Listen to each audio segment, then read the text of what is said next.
नमस्कार बच्चों, मैं मिथिलेश तिवारी। आज आप लोगों को फिर वही इस्लाम धर्म के अंतर्गत हज़रत मोहम्मद साहब के 5 सिद्धांत को मैं बताऊंगा और पांचों सिद्धांत में केवल एक ज़कात को मैं बताऊंगा। तो कलमा, रोज़ा, नमाज, ज़कात, हज, ये 5 मूल स्तंभ थे, 5 सिद्धांत थे, 5 शिक्षाएं थी हज़रत मोहम्मद साहब के द्वारा बताई गई इस्लाम धर्म के लोगों के लिए। तो ज़कात ये एक अरबी शब्द है। कौन सा शब्द है बच्चों? अरबी शब्द है और इसका अर्थ होता है पाक। इसका अर्थ होता है पाक या शुद्धि करने वाला। पाक या शुद्धि करने वाला। ये एक धार्मिक कर है।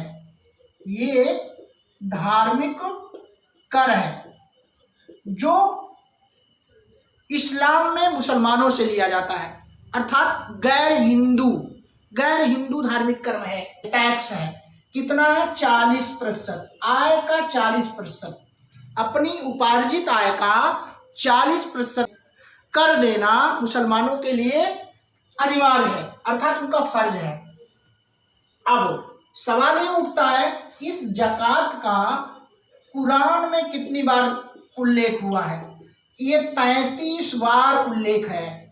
33 बार। जो सबसे इम्पोर्टेंट प्रश्न यही है कि कुरान में जो उनका पवित्र ग्रंथ है, जो मदीना में लिखा गया हजरत मोहम्मद साहब के द्वारा, उसमें कितनी बार ज़कात जो एक कर है, धार्मिक कर है, कितनी बार वर्णन है? तो 33 बार वर्णन है। अर्थात ज़कात का अर्थ है दान। जो हिंदुओं में दान होता है वही मुस्लिम में ज़कात होता है। दान या दान देना। दान या दान देना। किसको देना? गरीब को देना।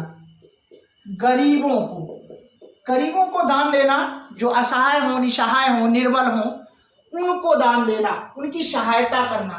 तो दान देना किसको? गरीबों को ज़कात कहलाता था। अरबी शब्द है। पाक इसका अर्थ है शुद्धि करने वाला, इसका अर्थ है। ये धार्मिक कर है। 40% देना पड़ता था उनको अपनी आय का, उपार्जित आय का। और कुरान में 33 बार इसका उल्लेख या वर्णन आया है। तो आपके समझ में बच्चों ये आ गया होगा कि ज़कात है क्या। मिलता हूँ कुछ नया लेकर के। धन्यवाद, नमस्कार।